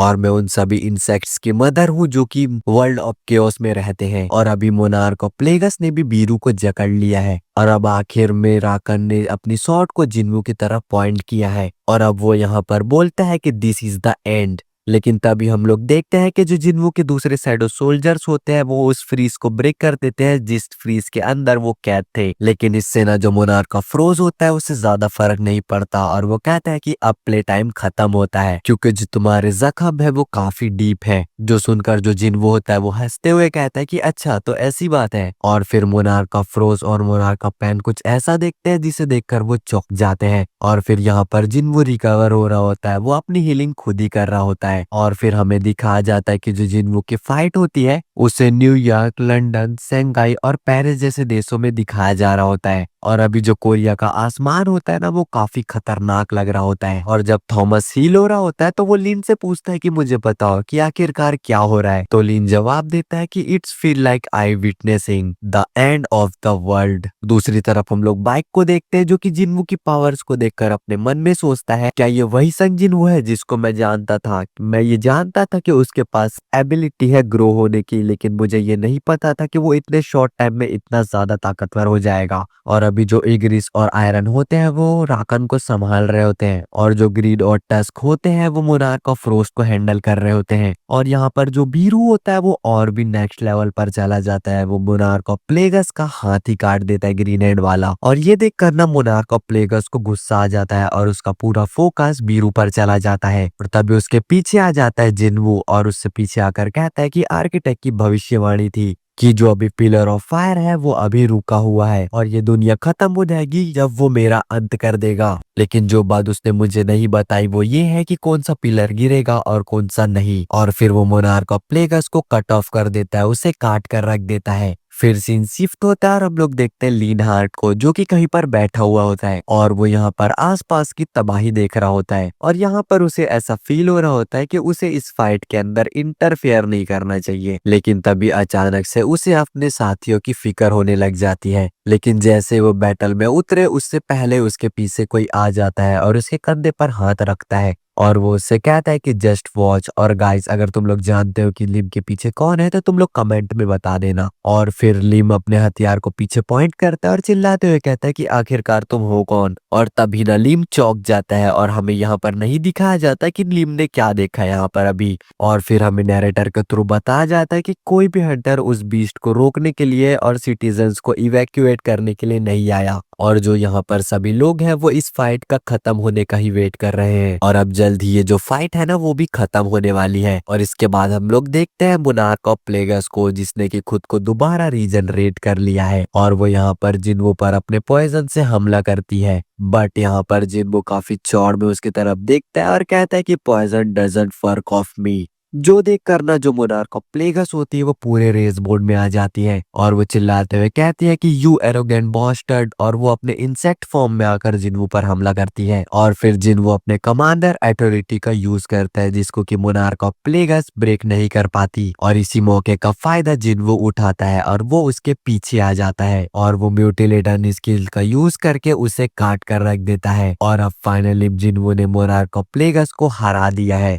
जिसका कि नोटिफिकेशन बंदे के पास आ जाता है और अब उसका लेवल भी यहाँ पर अप हो जाता है। और अब ये सब देखने के बाद जो मोनार्क का फ्रोज होता है वो भी चौंक जाता है और वो कहता है कि ये कैसे हो सकता है। मैं यहाँ पर श्योर हूँ कि वो उसके पास अभी शैडो मोनार्क की पूरी पावर्स का कंट्रोल नहीं है और क्या हम लोग फिर से उस हॉरर को एक्सपीरियंस करने वाले हैं उस मोस्ट पावरफुल किंग का जो कि केओस में राज करता था। और तभी राकन उससे कहता है कि तुम्हें किस चीज का डर लग रहा है, देखो वो अभी पूरी तरह से एग्जॉस्ट हो चुका है। और अभी जो राकन होता है उसने बीरू का गला पकड़ा होता है और अभी वो अपनी बात को कंटिन्यू करता है। फैक्ट ये है कि वो अपने सोल्जर्स पर रिलायबल है जिसका मतलब ये है कि वो यहाँ पर इनकम्प्लीट मोनार्क है और यहाँ पर एक इनकम्प्लीट मोनार्क हमें कभी भी नहीं रोक सकता। और फिर वो जो होता है वो बीरू की शैडो को हमेशा के लिए डिस्ट्रॉय करने की कोशिश करता है। और अभी जिन्वू भी ये नोटिस करता है कि जो बीरू की प्रेजेंस है वो गायब हो रही है और फिर वो उसके समनिंग को कैंसिल करता है। बट ऐसा होता नहीं है और अब बंदे के पास कोई चारा नहीं होता इसलिए वो राकन पर हमला करता है। बट राकन उसके हमले को डॉज करता है लेकिन बीरू को उसने यहाँ पर बचा लिया है। और यहाँ पर जो जिन्वू है वो थोड़ा सा निराश दिखाई दे रहा होता है और वो अपने मन में सोचता है मैंने यहाँ पर बीरू को डिस्ट्रॉय होने से तो रोक दिया लेकिन। और तभी साइड से मोनार्क ऑफ फ्रोस्ट कहता है कि तुम सही थे किंग ऑफ बीस्ट। और फिर वो अपनी आइस पावर को रिलीज करता है और इसके बाद ना वहां पर काफी बड़े बड़े लेवल्स पे आइस क्रिएट हो जाते हैं और अब वो जिन्वो से कहता है कि तुमने अपनी पावर्स को ओवर एस्टिमेट किया ह्यूमन। और इसके बाद जो मोनार्क ऑफ रोज होता है वो कुछ अलग ही लेवल पर चला जाता है और अब सबसे पहले जिन्वो पर वो अपने वेपन से हमला करता है जिसको कि वो डॉच नहीं कर पाता। और यहाँ पर जिन्वो का शोल्डर थोड़ा सा कट हो जाता है और फिर वो अपनी वेपन का यूज करके उसे आसमान में घुमाता है। उसके बाद वो उसे जमीन पर पटक देता है, पर जिस जगह पर जिन्वो को उसने पटका था ना, जिन्वो वहां पर होता ही नहीं है। और तभी वो अपने पीछे देखता है और पीछे से अटैक आ जाता है जिन्वो का, लेकिन समहाउ वो उस हमले को भी डॉज कर जाता है। और अब जो मोनार्क ऑफ रोज होता है वो उस पर काउंटर अटैक करता है जिसे कि जिन्वो यहाँ पर डॉज नहीं कर पाता और जिन्वो यहाँ पर दूर जाकर गिरता है। लेकिन फिर भी यहाँ पर जिन्वो खुद को संभालता है और वो अपने मन में सोचता है ये कबीला काफी ज्यादा तेज है। और अभी देखकर ऐसा लग रहा होता है कि जिन्वो इस फाइट में काफी ज्यादा स्ट्रगल कर रहा है। अब जो मोनार्क ऑफ रोज होता है वो जिन्वो से कहता है कि जो तुम्हारी स्पिरिचुअल बॉडी ऑफ मैनिफेस्टेशन है वो काफी ज्यादा माना कंज्यूम कर रही है, तो फिर ठीक है मैं तुम्हें यहाँ पर जल्दी खत्म कर देता हूँ। और फिर वो जिन्वो की तरफ आगे बढ़ता है और यहाँ पर फिर से उन दोनों के बीच एक काफी घमासान युद्ध छिड़ जाता है। और अभी जिन्वो को ऐसा लग रहा होता है कि वो मोनार्क ऑफ फ्रीज के ब्रीथ, उसकी माना, उसके फ्लो सभी चीजों को सेंस कर पा रहा है और अगर वो उसे थोड़ा सा भी आउटबेस कर देगा तो वो यहाँ पर उसे हरा सकता है। और अब जो मोनार्क ऑफ रोज होता है वो चारों तरफ फ्रीज अटैक कर देता है, लेकिन तभी उसके पीछे जिन्वो आ जाता है और ये देख करना जो मोनार्क ऑफ रोज होता है वो एक डेविल स्माइल देता है। और अभी जिन्वो ने कुछ ऐसा देख लिया है जिसे देखकर वो चौंक चुका है और जो यहाँ पर दूसरे लोग होते हैं वो भी काफी डर जाते हैं। और गाइस तुम्हें यहाँ पर क्या लगता है उन्होंने ऐसा क्या देख लिया है जिसे देखकर उन सभी के होश उड़ चुके हैं? और उन लोगों ने ये देख लिया है कि जिन्वो को राकन ने पीछे से स्टेप कर दिया है और राकन उससे कहता है कि जो तुम्हारी प्राइड और एजिलिटी है ना, उसके बिना यहाँ पर तुम कुछ भी नहीं हो। और अब इस सीरीज में दूसरी बार देखकर ऐसा लग रहा होता है कि जो जिन्वो की मौत है ना वो उसके सामने खड़ी है। पहली बार हमने ये सीन तब देखा था जब जिन्वो इग्रिस के साथ फाइट कर रहा था। भाई वो इग्रिस वाली fight one of the best fights में से एक है और वो मेरी पर्सनल फेवरेट है। और अब दूसरी बार देखने को मिल रहा है वही सीन और अब सामने से बिना जिन्वो को मोनार्क ऑफ रोज ने अपने डैगर से स्टेप कर दिया है और वो काफी चौड़ में उससे कहता है कि चलो ठीक है फिर मैं तुम्हें तुम्हारा वेपन दे देता हूँ, मुझे तुम दिखाओ कि क्या तुम पहले की तरह हील कर सकते हो। और इस चीज पर मुझे डाउट है क्योंकि फर्क नहीं पड़ता कि तुम कितने भी ज्यादा ताकतवर हो, लेकिन अभी भी तुम एक इनकम्प्लीट कोनार्क ही हो। क्या ये तुम्हारी लिमिट थी ह्यूमन? मुझे अब लगता है कि तुम उस दिन को विटनेस नहीं कर पाओगे जब हमारी आर्मी इस दुनिया में कदम रखेगी, और जब वो दिन आएगा हम तुम्हारी लाशों से पहाड़ी खड़ी कर देंगे और तुम्हारे ब्लड से एक रिवर बनाएंगे। मेरा इस कंट्री के लिए दूसरा प्लान है, I will freeze every single human in this country and make them suffer for all of eternity. और वो लोग ऐसे ही ठीक है जहाँ पर वो लोग ना जिंदा है और ना ही मरे हुए। तुम लोग ये देखकर तो समझ ही गया होगे कि वो लोग जिन्वो को देखकर कितने ज्यादा डरे हुए हैं। मोनार्क ऑफ रोज जो होता है वो जिन्वो से कहता है कि तुम दिखाओ कि तुम इस मौत से कैसे बच पाते हो। अभी जो जिन्वो होता है वो कुछ कर नहीं पाता, वो बस फ्रीज हो रहा होता है और अब उसके पास नोटिफिकेशन आ जाता है कि जो उसकी एचपी है वो 0 है और जो प्लेयर है वो मर चुका है। लेकिन तभी एक अनएक्सपेक्टेड सी चीज होती है, उसके पास एक और नोटिफिकेशन आता है कि प्लेयर ने ब्लेज हेड को पोजेस किया हुआ है और उसके पास सभी की सभी रिक्वायरमेंट्स हैं जो कि एक अननोन स्किल के लिए चाहिए होती है। फिर जो सिस्टम होता है वो खुद ही जिन्वो के लिए एक अननोन सी स्किल चूज करता है। फिर वहां पर एक काफी ज्यादा चमकीली रोशनी आती है और हम लोग वहां पर कुछ अलग ही सीन देखते हैं। यहाँ पर जिन्वो खुद को हॉस्पिटल में पाता है और वो यहाँ पर काफी ज्यादा नर्वस दिखाई दे रहा होता है। फिर उसे यहाँ पर वो पल याद आता है जहाँ पर उसे राकन और मोनार्क ऑफ रोज ने मार दिया था और ये याद कर कर वो अपने मन में सोचता है कि क्या ये सब सपना था और आखिरकार मैं यहाँ हॉस्पिटल में क्या कर रहा हूँ, मुझे तो आखिरकार आइस डैगर से स्टेप करके मार दिया गया था, मैं यहाँ पर अभी तक जिंदा कैसे हूँ। और यहाँ पर जो पुरानी चीजें होती है वो फिर से रिपीट होना शुरू हो जाती है। यहाँ पर मिस्टर वू और उनका साथी आता है जिन्वो का माना चेक करने के लिए, लेकिन इस बार जो जिन्वो के लुक्स थे ना वो बिल्कुल भी चेंज नहीं हुए हैं और अगेन आफ्टर रीअवेकनिंग जिन्वो के जो इट्स स्टैट्स होते हैं वो बिल्कुल भी सेम होते हैं। ये जो चीज होती है वो जिन्वो नोटिस कर लेता है कि अभी जिन्वो फिर से शुरुआत में जा चुका है जहाँ पर उसे सभी चीज फिर से रीगेन करनी होगी। बंदा सबसे पहले मैदान में उतरता है, हवान डोंगसू की टीम को मार रहा है और फिर उसके बाद नोटिफिकेशन आता है would you like restart the world. लेकिन यहाँ पर बंदा कुछ नहीं दबाता है एंड देन वो फिर कंगाल को मारता है। फिर हमें यहाँ तक दिखाया जाता है जहाँ तक उसने जीजू आइलैंड को कंप्लीट कर दिया था। अभी बार बार उसके पास यही नोटिफिकेशन आ रहा था कि क्या तुम इस दुनिया को रीस्टार्ट करना चाहते हो। ये सब चीजें देखकर जिन्वो कहता है कि इन सब चीजों को छोड़ो। वो चिल्लाते हुए कहता है कि मैं जानता हूँ कि ये सब कुछ इल्यूजन है और आखिरकार तुम कब तक खुद को छुपाए रखोगे। फिर जो उसका एरिया होता है ना वो पूरी तरह डार्क हो जाता है। इसके आसपास काफी सारे नोटिफिकेशंस होते हैं और फिर बंदा किसी को देखता है और उससे पूछता है कि आखिरकार तुम हो कौन, या तुम ही हो द किंग ऑफ अनडेड।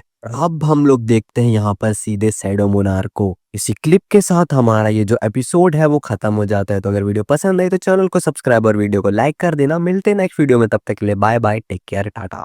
तो पिछले एपिसोड की शुरुआत में हम लोगों ने एशबॉर्न को देखा था, द किंग ऑफ डेथ। तो अब आगे इस एपिसोड की शुरुआत में जो एशबॉर्न होता है वो जिन्हों से कहता है कि तुम इस दुनिया में हमेशा के लिए रह सकते हो अगर तुम चाहो तो, और ये कुछ ऐसा होगा जैसे कि तुम एक अच्छे सपने में हो जिसमें से तुम कभी नहीं जागने वाले। जिस पर कि जिन्हों कहता है कि तुम चाहते हो कि मैं किसी ऐसे ट्रैप में रहूं जिसको कि तुमने बनाया है। पर तभी एशबॉर्न उससे कहता है कि नहीं, तुम गलत समझ रहे हो, मैं इस दुनिया का क्रिएटर नहीं हूँ बल्कि तुम हो। और ये जो बात होती है वो जिन्हों को समझ नहीं आती। और फिर जो एशबॉर्न होता है वो अपने रूप को चेंज करता है, जिन्हों के पास जाता है और उससे कहता है तुम्हारी डिजायर ने तुम्हारी गलतियों को सही किया है और मेरी पावर्स को कंबाइन करके तुमने इस दुनिया को क्रिएट किया है। This is not my domain, this is a eternal slumber. और भाई लोग तुम लोग यहाँ पर खुद ही देख सकते हो कि जो इटर्नल स्लम्बर होता है वो कैसा होता है। और फिर जो एशबॉर्न होता है वो जिन्हों से कहता है मैं तुम्हें लंबे समय से देख रहा हूँ, जितना तुम सोचते हो उससे भी ज्यादा लंबे समय से, और तुम कई बार मौत के करीब जा चुके हो दूसरों के मुकाबले, लेकिन फिर भी तुमने इस चीज को डेस्परेटली रेजिस्ट किया। मैं रिकॉर्ड हूँ तुम्हारे स्ट्रगल्स का, मैं एविडेंस हूँ तुम्हारे रेजिस्टेंस का, मैं रिवॉर्ड हूँ तुम्हारे पेन का। I am also that eternal slumber. और लास्ट में जो एशबॉर्न होता है वो जिन्हों से कहता है कि मैं तुम हूँ, और आखिर में वो जिन्हों का ही रूप ले लेता है। और फिर वो एक पेड़ उगाते हुए कहता है कि तुम मेरे डोमेन के अंदर जो चाहो वो कर सकते हो। और फिर वो पेड़ को एक बड़ा रूप भी दे देता है। और फिर वो जिन्हों से कहता है कि तुम इसके अंदर कुछ भी बदल सकते हो और ये मेरे डोमेन का पार्ट है जो कि तुम्हारा है, और तुम इस चीज से मेरी पावर्स को भी ऑब्जर्व कर सकते हो। और फिर जो एशबॉर्न होता है वो चारों तरफ बगीचा क्रिएट कर देता है और फिर जाहिन का रूप लेता है और कहता है all those is only possible is our domain, you have ability create, destroy and change the world. यहाँ पर वो जिन्वू को मेंशन करता है कि उसके पास जो पावर है ना वो ओमनिपोटेंट पावर है। और फिर जो जिन्वू होता है वो उससे पूछता है कि क्या तुम ये कह रहे हो कि हम दोनों के पास सेम पावर्स हैं। जो सुनकर शैडो मोनार्क हंसने लग जाता है, मतलब कि वो चाइन के फॉर्म में होता है और हंस रहा होता है। और फिर वो कहता है कि मैं काफी लंबे समय से तुमसे मिलना चाहता था। और फिर वो अपने ओरिजिनल फॉर्म में आता है और फिर वो अपने बारे में जिन्वू को बताता है जो कि हम लोग पहले से ही जानते हैं। लेकिन यहाँ पर जिन्वू पूछता है कि आखिरकार मैं ही क्यों। और अब जो एशबॉर्न है ना वो जिन्वू को सब कुछ शुरुआत से अंत तक दिखाने वाला है और उसकी शुरुआत भी वो संग जिन्वू को यहाँ पर सब कुछ मेंशन कर रहा है। उसके बाद हम लोग यहाँ पर प्रेजेंट में आते हैं जहाँ पर जिन्वू फ्रीज होता है और जिन्वू को देखकर यहाँ पर राकन कह रहा होता है कि इसकी डेफिनेटली यहाँ पर सांसें रुक गई होंगी। और फिर हम लोग देखते हैं थॉमस को जो कि लिनन से कहता है कि हे मैं यहाँ पर संग जिन्वू की प्रेजेंस को फील नहीं कर पा रहा, वो कहीं अचानक से डिसअपेयर हो गई है। और अब इधर बाइक भी समझ जाता है कि जिन्वू का हारने का मतलब यह है कि कोई भी उस बीस्ट को नहीं रोक सकता है।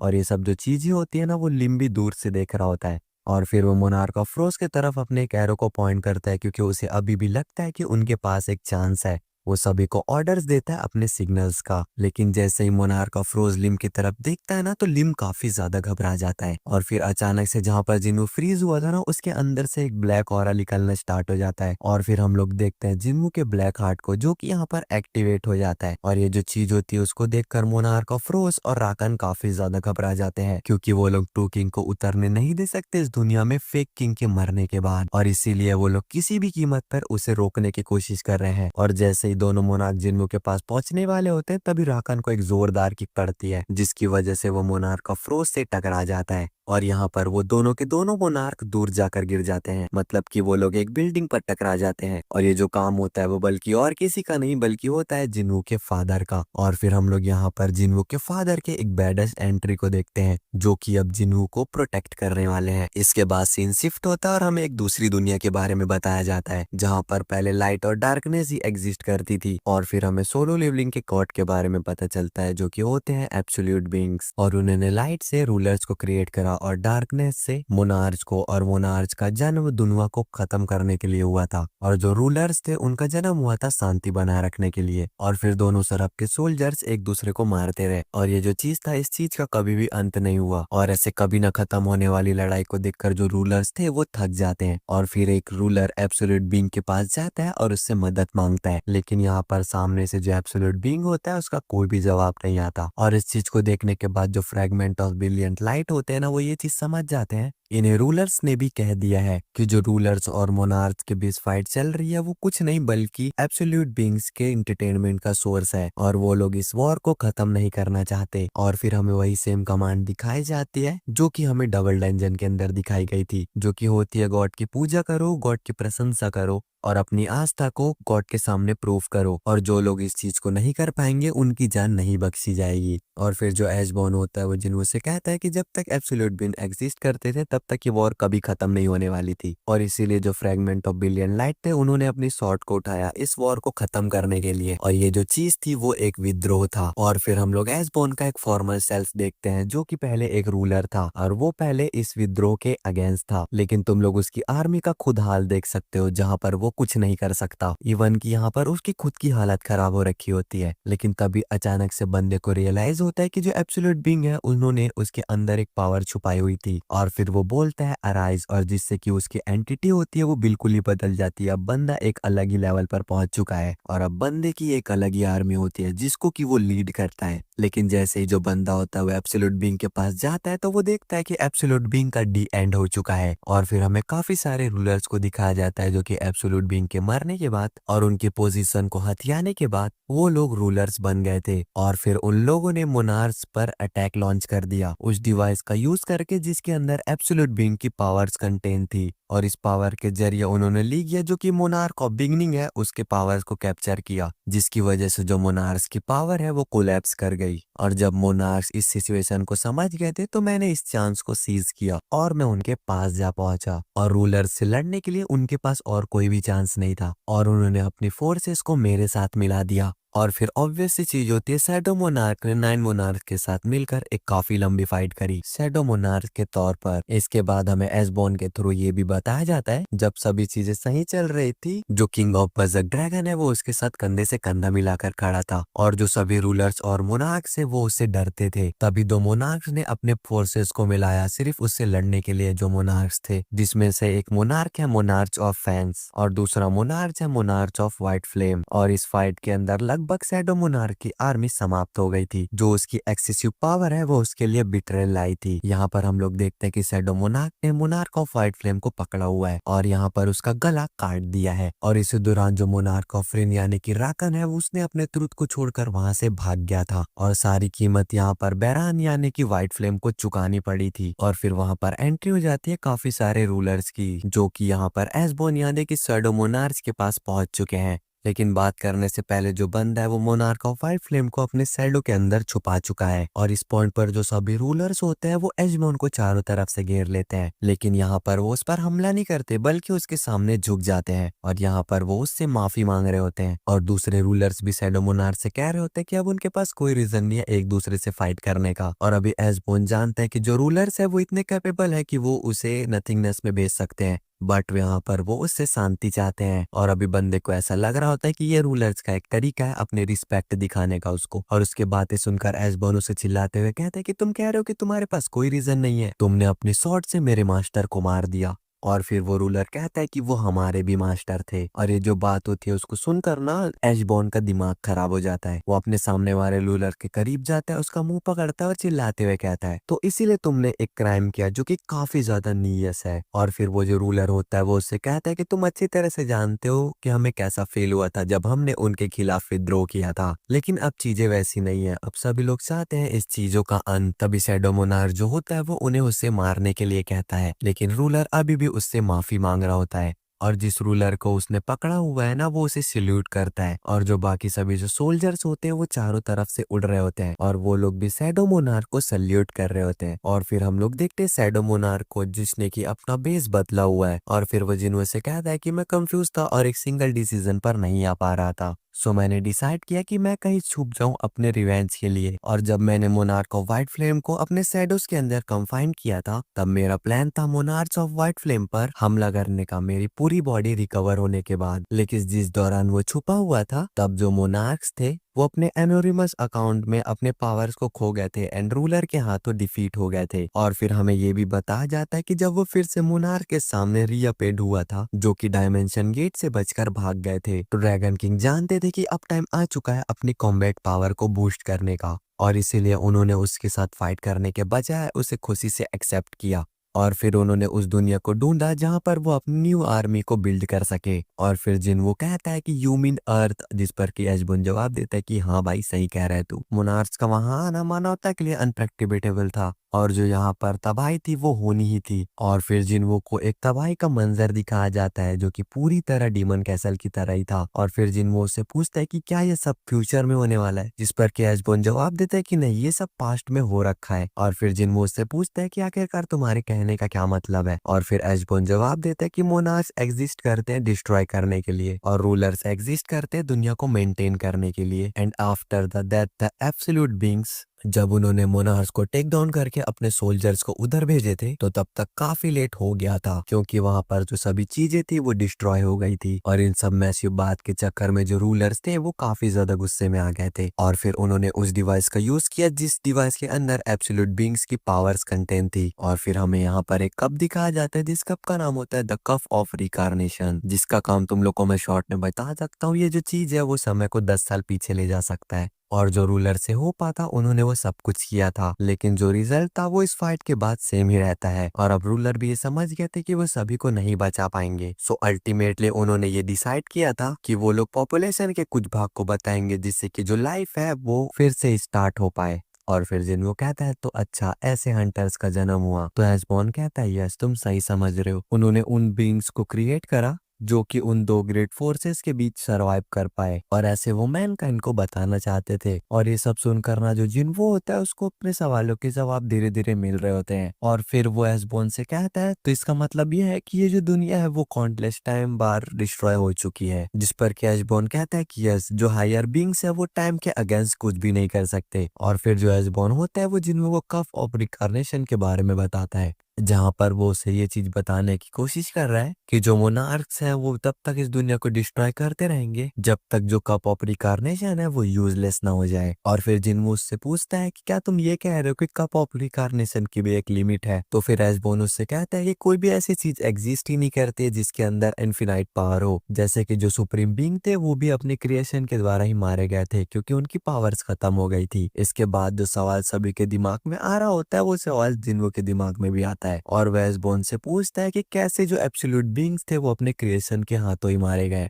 लेकिन यहाँ पर जो एस्बोन होता है वो इसके सवाल का जवाब देता है इस चीज में कोई भी फर्क नहीं है, जैसे कि ह्यूमंस अपने ही बनाए गई मशीन के द्वारा मारे जाते हैं, हमें केवल फाइट के लिए ही बनाया गया था और हमें इतनी पावर दे दी गई थी कि हम लोग क्रिएटर को ही ओवरथ्रो कर पाए। और जो मोनार्क्स थे उन्होंने भी इस चीज से इंस्पिरेशन ली थी, भी लाइक जो रूलर्स थे वो भी इस दुनिया को ताकतवर बना रहे ह्यूमंस को पावर देके, और उनसे बीस्ट को मरवा रहे हैं ताकि जो माना है वो दुनिया में चारों तरफ फैल जाए। और जो मोनार्क्स है उन्होंने यहाँ पर ह्यूमंस की बॉडी को बोरो किया था इस दुनिया में आने के लिए, और जो उनकी आर्मी है ना वो रूलर की सोच से भी ज्यादा जल्दी पहुंच चुकी है इधर। लेकिन इस बात के अंदर भी ना एक एक्सेप्शन होता है जो कि ड्रैगन किंग और शैडो मोनार्क थे, उनके अंदर एक काफी एरोलिवस अमाउंट में पावर्स हैं, इसलिए उन्हें कोई होस्ट ही नहीं मिला जो कि उनकी पावर्स को हैंडल कर पाए, और इसीलिए वो लोग इस दुनिया के अंदर नहीं आ पाए। और अभी तुम लोग ये सोच रहे होगे तो फिर जिन लोग के पास पावर्स कैसे आ गई, तो यहाँ पर एक काम करता है एक स्किल मैप जो कि वन ऑफ द किंग के अंदर काम करता था, और फिर वो एशबॉर्न के पास आता है और उससे प्रॉमिस करता है कि वो उसके लिए परफेक्ट बॉडी ढूंढेगा, लेकिन उसके बदले उसे रिटर्न में एक इमोर्टलिटी चाहिए। और हाँ मैं तुम्हें एक चीज बताना भूल गया कि ये जो मैग है उसे आर्किटेक्ट बुलाया करते थे, और फिर आर्किटेक्ट ने अपना काम शुरू कर दिया। और फिर इसी दौरान जो एशबॉर्न था ना उसकी नजर पड़ती अपने जिन्वो पर, जिसने कि आर्किटेक्ट के बनाए सिस्टम को ही ओवर स्टेप कर दिया, आई मीन यहाँ पर उससे भी आगे निकल गया। और अब जो आर्किटेक्ट होता है वो जिन्वो से कहता है कि तुम काफी ज्यादा कमजोर थे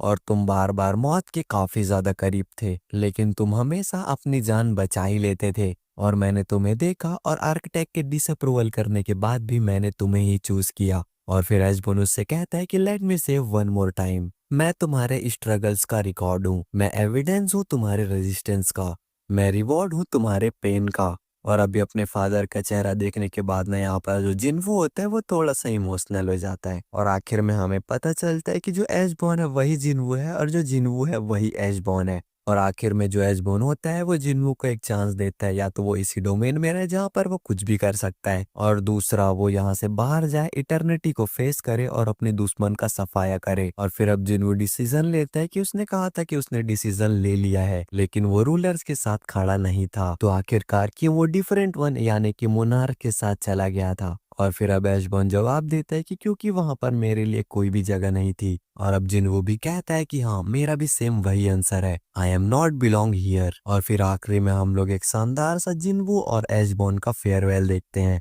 और फिर जो लास्ट में जिन्वो होता है वो कहता है अराइस। और इसी चीज के साथ अपना ये कमाल का एपिसोड खत्म हो जाता है। तो अगली वीडियो में हम लोग देखेंगे कि कैसे जिन्वो उन तीनों मोनार्क को पेलता है, मतलब दोनों मोनार्क को पेलता है। सो ये वीडियो यहीं तक थी। अगर वीडियो पसंद आई तो चैनल को सब्सक्राइब और वीडियो को लाइक कर देना। मिलते हैं नेक्स्ट वीडियो में, तब तक के लिए bye bye, take care, Tata.